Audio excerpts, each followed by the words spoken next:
Hi guys, welcome back to lecture 9 of Cybersecurity 101 course. Today we'll cover cybersecurity frameworks. So in cybersecurity, depending on what field we are dealing with, there are different cybersecurity frameworks which defines processes and procedures to have in place in order to protect that kind of system. For example, we'll just talk about these three main frameworks. First, we have NEST CISF, which is a framework for basic cybersecurity guidelines and risk management.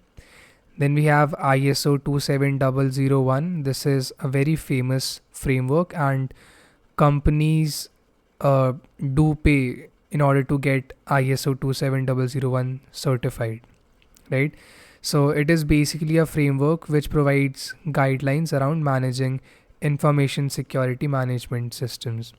So if any organization wants to be ISO 27001 compliant, it goes through an audit where the auditor checks whether the entire organization is following all these guidelines provided by ISO 27001 or not.